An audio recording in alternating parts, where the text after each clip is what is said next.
అండి. టుడే ఇల్లు ఇల్లాలు పిల్లలు ఎపిసోడ్ ఏం జరిగిందో చూద్దామా? శ్రీరామ తొందరగా కానివ్వండే, ఎందుకు మా వాళ్ళొస్తున్నారు, ఎంత బాగా చేయాలో తెలుసా అని అంటూ ఉంటే ఓ పక్క నుంచి మన ప్రేమ బాధపడుతూ ఉంటుంది. అమ్మా చూసావా నీ కోడలు మొదలుపెట్టిందమ్మా, ఒరే సచ్చినోడా ఆగరా నువ్వొకడివే అంటే, అది కాదమ్మా బాబోయ్, అసలు నీ కోడలు నీకన్నా నీకన్నా ఓ ఏడుస్తూనే ఉంటుందమ్మా అని అనేసరికి, నువ్వు నన్ను అలా అంటావేంట్రా నువ్వు, అది ఇది అని చెప్పేసి తిడుతూ ఉంటుంది. ఇంకా వెంటనే కూడా ఆగండ్రరా, అసలే పచ్చళ్ళు పప్పులు అంటూ తెగ పనిచేస్తున్నా మా వాళ్ళు రాక రాక వస్తున్నారు, అందుకనే కదా. అయినా ఎందుకే అలా చూస్తున్నావు, అయినా మీ వాళ్ళు అని అంటున్నారు, ఎప్పుడైనా మా వాళ్ళు వస్తే ఇలా చేశారా, అసలు అంతేలేండి, మీరు ఒకటి కదా, ఎంత కుళ్ళు పెట్టుకున్నావే నీ లోపల, అయినా అసలు నీకెప్పుడు తెలీదా ఏంటి, రేపు పొద్దున మీ వాళ్ళు రమ్మను, నన్నే ఎందుకే ఇంత స్వార్థపరురాలు అంటున్నావు, అలా అనకే అని అంటూ ఉంటుంది. అంటే ఉత్తిన అన్నాను అత్తయ్య, తొందరగా అవ్వనివ్వండి అని అంటూ ఉంటే ఓ పక్క నుంచి శ్రీరామ ఏ చీర కట్టుకోవాలో ఏంటో, ఏంటి నీ చీర పని అవ్వలేదా అంటూ నా రామరాజు అడిగేసరికి, అవ్వలేదు, ఈ లోపల మీ అక్క వచ్చేస్తుంది, మీ అక్కని అడిగి కట్టుకోవచ్చు, చీర ఏ రంగు కట్టుకోవాలా అంటూ ఉంటుంది. ఓ పక్క నుంచి మన ప్రేమ ధీరజ్ మంచి రొమాంటిక్లో చీర కడుతూ ఉంటాడు, మంచి సాంగ్ వేసుకుంటూ చాలా రొమాంటిక్గా ఉంటారు.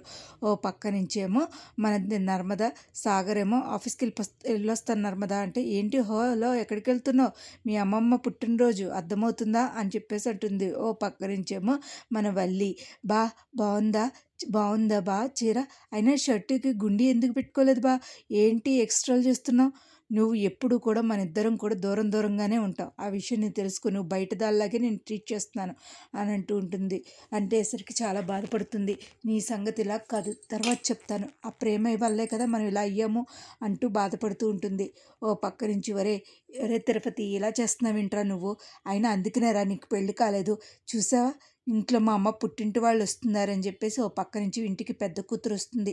చూసారా మన పిలిచి, ఏమే ఇలా వచ్చామంటే, పేదవాళ్ళం అంటే ఇలాగే ఉండాలి కదండి, అంతేలే నాన్న, అసలు ఒక కూతుర్ని పిలుద్దాం, ఏంటి పెద్దమ్మాయి అలా అంటున్నావు, ఎందుకు అలా పాత బట్టలు వేసుకొచ్చావు, అంతేలే నాన్న, నేనంటే పెద్ద కూతురు అంటే అసలు ప్రేమే లేదు, అన్నీ అమ్మకి వాళ్ళ పుట్టింటోళ్ళు వస్తున్నారని పుట్టింటోళ్ళు ఇదే తప్ప అసలు నా ఇదే పట్టించుకోవట్లేదు, అయినా శ్రీరామ ఏమైందే, మీ నాన్న బోళ్ళు చీరలు ఇచ్చాడు, మీ నాన్న ఏమో బోళ్ళు నగలు ఇచ్చాడు బీరువా నిండా, అయినా ఇంకేంటే అనేసి రెండు మొట్టికాయలు వేసేసరికి ఇద్దరు మంచి మంచి బట్టల్లో తేలిపోతూ ఉంటారు అల్లుడు కూతురు. ఇంకా అమ్మ ఇలాగే చెయ్యవే, ఇలాగే కొన్ని నగలు వస్తాయి, గంటకోసారి ఇలా కొట్టవే అంటే, వెళ్ళేటప్పుడు అవి అక్కడ పెట్టి వెళ్ళాలి, అర్థమవుతుందా, అయినా గైస్ మీరు రెడీగా ఉండండి, మా వాళ్ళు వస్తున్నారు, అయినా ఏంటి మీ వాళ్ళతో పుట్టింటికి వెళ్ళిపోతావా ఏంటి అంటూ రామరాజు ఏడిపిస్తాడు. ఒరే తిరుపతి అక్క రా అక్క, ఏంట్రా తిరుపతి ఇలా పిలిచావు, అదిగో సుక్కు అక్క, ఏంటి ఇక్కడికి వచ్చావు నువ్వు, అసలు నా ఇంట్లో రావడానికి నీకెంత ధైర్యం అని అనేసరికి, అసలు నువ్వు వస్తాకే వీల్లేదు, వెళ్ళిపోరా, ఈ ఫంక్షన్ అయ్యే వరకు ఉంచి పంపించేయి అని చెప్పి, లేకపోతే ఊరుకోను, తిరుపతి వస్తున్నావా, వస్తున్నానక్క అంటూ వెళ్ళిపోతూ ఉంటాడు. ఇంకా వెంటనే కూడా మన వల్లి వచ్చి, వీళ్ళ ఫంక్షన్ ఎలా జరుగుద్దో నేను చూస్తాను కదా, చూద్దాం సుక్కు అని చెప్పేసి అంటుంది. ఈ లోపల మన చిన్నోడు వచ్చి, అమ్మ ఈ సంగతి తర్వాత చూద్దు కానీ అక్కడికి రా అమ్మ, చిన్న పని ఉంది, దీని సంగతి తర్వాత చెప్తా నీకు అని అంటూ ఉంటాడు. ఇంక వెంటనే కూడా వెళ్ళిపోతుంది మన బుజ్జమ్మ. ఇంకా వల్లి మటికి ప్లాన్ వేశాను కదా, ఇంక తిరిగి నీ నీ కోడలు కూడా పుట్టింటికి వెళ్ళిపోతుంది అంటే, ఓ పక్క నుంచి మన భద్రావతి ఫ్యామిలీ కూడా రెడీ అయిపోతారు. అయ్ రెండర్రా, మన మన మన కోసం నీ చెల్లెలు ఎదురు చూస్తూ ఉంటుందిరా, రా భద్రావతి రా, పదండి అని చెప్పేసి వెళ్తారు. అందరూ కలిసి మన రామరాజు ఇంటికి బయలుదేరుతారు. మా అక్క వస్తుంది అంటూ హడావుడి చేస్తూ ఉంటారు. ఎవరు మన ప్రేమని, మన బుజ్జమ్మ. ఇంకా ఇది ఆరు బయట గుమ్మం దగ్గర అటు ఇటు తిరుగుతూ ఒకరికొకరు గుద్దుకుంటారు. శ్రీరామ నేను ఎటు ఇటు తిరిగితే నువ్వు కూడా ఎందుకే అడ్డొస్తున్నావు, అయినా ఆగండి అంటూ నర్మద వచ్చి అడ్డుంటుంది. దూరబంధాల్లాగా మమ్మల్ని ఇక్కడ నుంచి కూర్చోబెట్టి మీరు మాట్లాడుకుంటారేంటి, అసలు ఏమనుకుంటున్నారు, ఓ గవర్నమెంట్ కోడలా నీకు అర్థమవుతుందా, వచ్చేది మా పుట్టింటోళ్ళు వదిన, ఇంకా అమ్మ పర్వాలేదు, ప్రేమ అయితే చూడు ఓ ఇదైపోతుంది, కాళ్ళ మీద నిలబట్టలేదు, ఈ కాలేనా అంటే, వచ్చేస్తున్నారు అంటూ వల్లి అంటుంది. ఆగుతావా నువ్వు అని చెప్పేసి అంటూ ఉంటే, ఈ లోపల వాళ్ళు రానే వస్తారు, కొమ్మల్లోకే వస్తారు. వస్తారు. వచ్చి అందరూ కూడా చాలా ఆనందంగా మొహం పెట్టుకొస్తారు. భద్రావతి ఆ గీత దాటడానికి ఒక్క నిమిషం ఆలోచిస్తుంది. కానీ ఒక పక్క నుంచి ధీరజ్‌కి, మన రామరాజుకి అనుమానమే. ఏదో ఉంది, ఏదో డౌట్ అని. కానీ ఎలాగైతే వస్తున్నారు. వచ్చి గీత దాటి ఆళ్ళందరితో మాట్లాడతారు.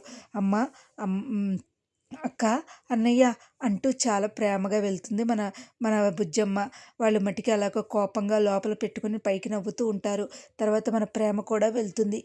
చాలా ఆనందంగా ఉంటారు. కానీ అసలు ఇవాళ ఎపిసోడ్‌లో అయితే ఇలాగే ఉందండి. రామరాజు ఫ్యామిలీ దగ్గరికి వచ్చారు భద్రావతి ఫ్యామిలీ. మరి రేపటి ఎపిసోడ్‌లో అసలు ఏం జరుగుద్ది? అసలు భద్రావతి ఏం ప్లాన్ చేసింది? అసలు ఎలాగా ట్విస్ట్ జరుగుతుంది? అసలు అలాగే గొడవలు అవుతాయా? లేకపోతే మరి రేపొద్దున్న ఎలా జరుగుద్ది అనేది మనం చూడాలండి. ఇవాళ ఎపిసోడ్ అయితే ఇలా జరిగింది. మరి రేపటి ఎపిసోడ్‌లో ఏం జరుగుద్ది? అసలు పెద్ద పెద్ద గొడవలే జరిగిపోతాయా? లేకపోతే అసలు విడిపోతారా? అసలు మనం వల్లి ఏసిన ప్లాను తిప్పి కొడతారా?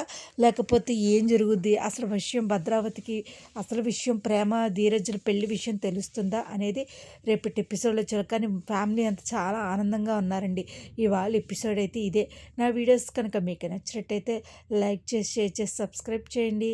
Thank you so much. ఇలాగే నన్ను ఆదరించాలని కోరుకుంటున్నాను. Thank you so much. ఇలాగే నన్ను ఆదరిస్తారని ప్లీజ్ సబ్స్క్రైబ్.